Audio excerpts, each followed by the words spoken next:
All right, everyone, welcome back to the deep dive. Today we're tackling something we all experience every single day, but rarely think about Earth's gravitational potential.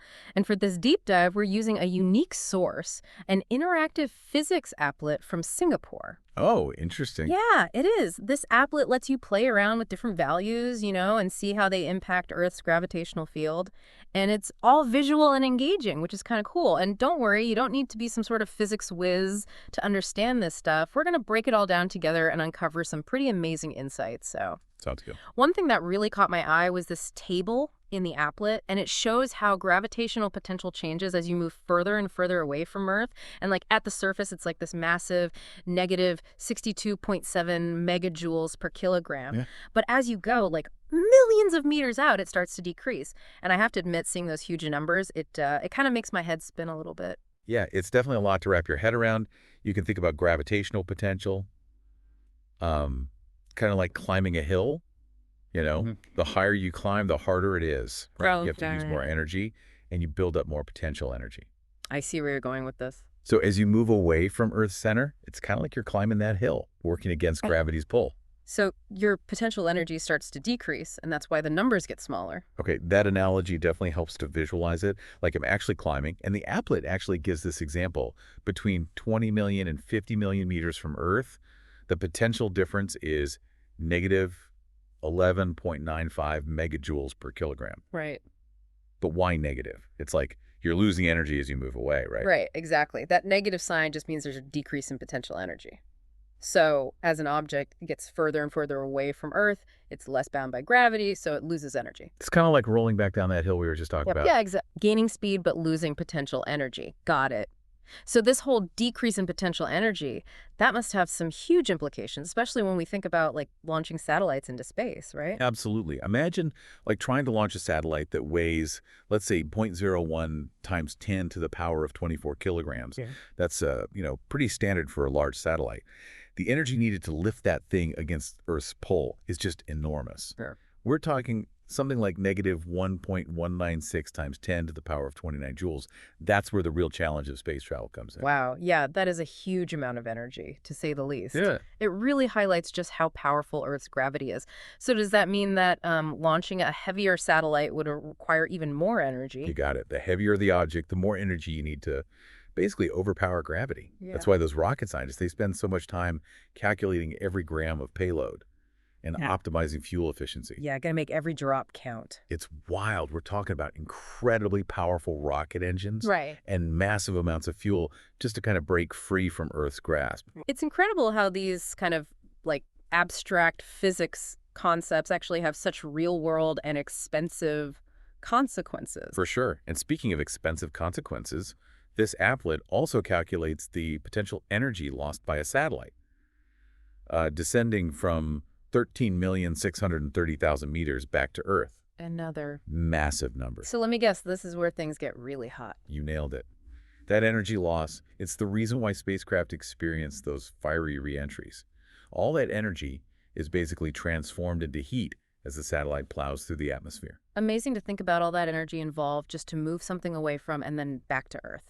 The applet also wants us to look at this relationship between gravitational field strength, which is labeled as G potential, labeled as G, and distance, which is R. Well, what's all that about? Well, that's where we kind of dive into the core of how gravity behaves. So the further you are from Earth, the weaker its pull gets. Right. Yes. But this weakening follows a very specific pattern. It's called the inverse square law. Oh, okay, I've heard of that, but it's been a while. So basically, if you double the distance from Earth, gravity's pull becomes 4 times weaker. Oh, right. Okay, so it's not a linear relationship. Exactly. And this applies to both gravitational field strength and potential. They both decrease as you move away from Earth, but at different rates. So they're all kind of intertwined like threads in this grand cosmic tapestry. But how do we actually like untangle them and see this relationship in action? Well, that's where the applet comes in handy. It shows us these values at different distances from Earth. So by looking at those numbers and spotting the patterns, we can start to understand how they're connected. So we can actually see these complex concepts come to life by like playing around with the applet. Exactly. That's what makes this applet so cool. It's not just about, seeing numbers on a screen. It's about actually understanding those forces that shape our universe. Way more engaging than just reading a textbook, that's for sure. So, where do we go from here? What other fascinating insights can we pull from this applet? Well, remember those huge energy numbers we talked about earlier? There's actually a speed associated with that, a speed an object needs to reach to completely escape Earth's gravitational pull. It's called escape velocity. And it's the key to understanding space travel and really the vastness of the universe. Escape velocity. That sounds pretty intriguing. Let's dive into that in part two. Welcome back to the deep dive. Before the break, we were talking about escape velocity, the speed you need to basically break free from Earth's gravitational clutches.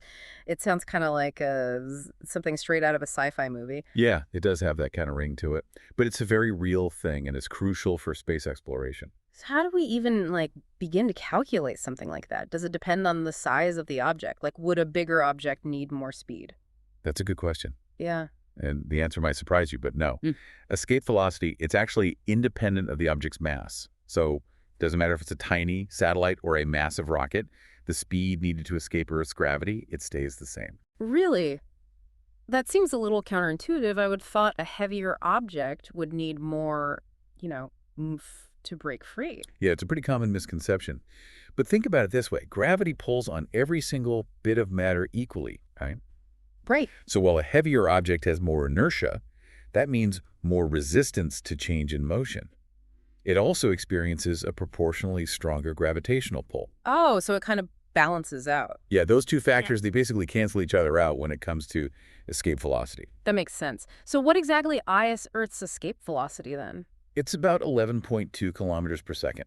Or if you prefer miles per hour, it's roughly 25,000. Wow, that's seriously fast. It is, yeah, about 30 times the speed of sound. No wonder those rockets need so much fuel just to get going that fast. Exactly. Reaching that speed, it takes a huge amount of energy, which is, well, that's why launching things into space is such a complex and expensive thing to do. This makes me think about that applet again. Does it actually show us anything about escape velocity? It doesn't calculate it directly, no.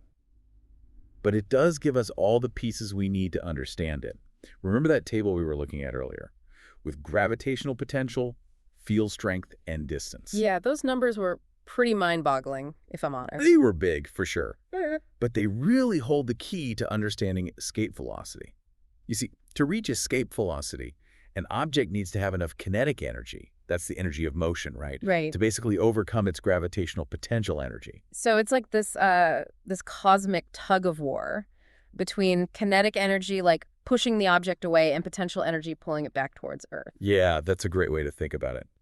And escape velocity, that's basically the point where kinetic energy wins, allowing the object to finally break free from Earth's gravitational pull. So in a way, this applet is kind of showing us the energy landscape that spacecraft have to navigate. Like they need enough energy to climb out of Earth's gravitational, well, I guess you could call it a well. Exactly. Mhm. The further away they get, the less potential energy they have, making it easier to escape completely. Okay, it's all starting to click now. But I'm still kind of curious about those other columns in the applet, like G and DOR.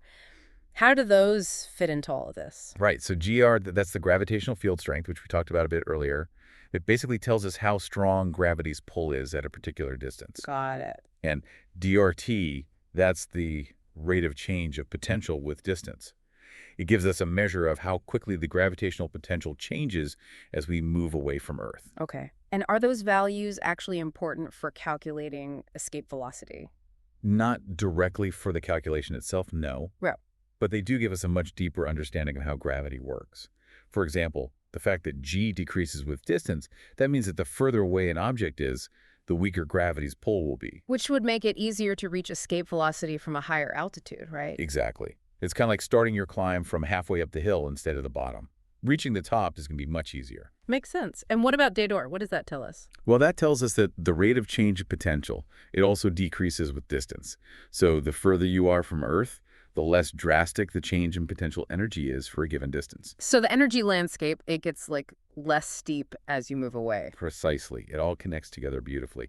This applet, with its interactive table and calculations, it lets us actually see these concepts in action and really grasp that intricate dance between gravitational potential, field strength, distance, and escape velocity. It's like we're getting this behind-the-scenes look at the physics of space travel. Makes you really appreciate the incredible engineering and scientific knowledge that goes into launching things into space. Absolutely. It's a real testament to Yeah, human ingenuity. sure. But speaking of vastness, there's another mind-bending concept we touched on earlier, time dilation.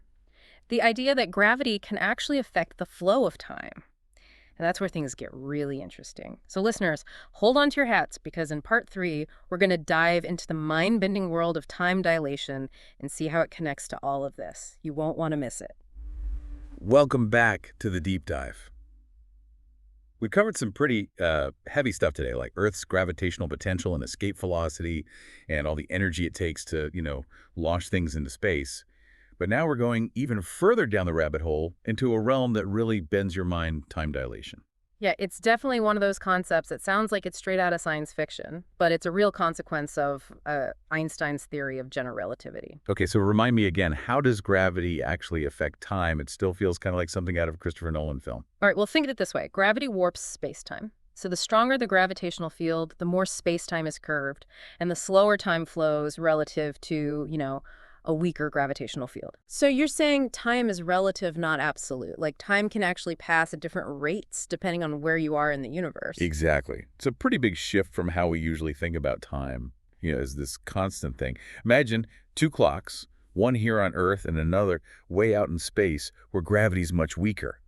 The clock in space, it would actually tick faster than the one here on Earth. Whoa, really? So it's like an interstellar where they go to that planet with the super strong gravity, and for every hour they spend there, like years pass back on Earth. Yeah, you got it. That movie actually does a pretty decent job of showing time dilation, even though it, obviously takes some creative liberties. So if we were to send a clock up to the International Space Station where Earth's gravity is a bit weaker, would it actually tick faster than a clock down here? It would, yeah. But the difference would be incredibly small. We're talking like a few microseconds per day. Hmm. But even those tiny differences, they've been measured and confirmed using these super precise atomic clocks. So time dilation is a real measurable thing, huh? That's pretty mind-blowing. But why should we even care about these tiny little time differences? Does it actually have any, practical implications? It does, actually. Time dilation is super important for technologies we use every single day, like GPS. Really? GPS, what does that have to do with time dilation? Well, GPS satellites, they orbit Earth at a pretty high altitude, Right. where gravity is weaker. So that means their clocks run a tiny bit faster than clocks on the ground because of time dilation. And if we didn't account for that difference, GPS navigation would be, well, it would be completely useless. That's incredible. I never would have thought that something like GPS relies on, such a mind-bending concept. So are there any other examples of how time dilation affects our lives? Well, on a much grander scale, time dilation plays a role in the evolution of the entire universe. Around supermassive objects like black holes, where gravity is just insanely strong, time dilation becomes much more extreme. So are you saying that if we were to fall into a black hole, time would basically stop for us, relative to someone watching from a safe distance? Yeah, that's a simplified way of putting it, but essentially, yes. The gravitational pull near a black hole is so strong that it just warps space-time to an extreme degree, creates a region where time, as we understand it, basically stands still. Okay, now my brain is officially fried. We started with this educational physics applet and ended up talking about black holes and time dilation.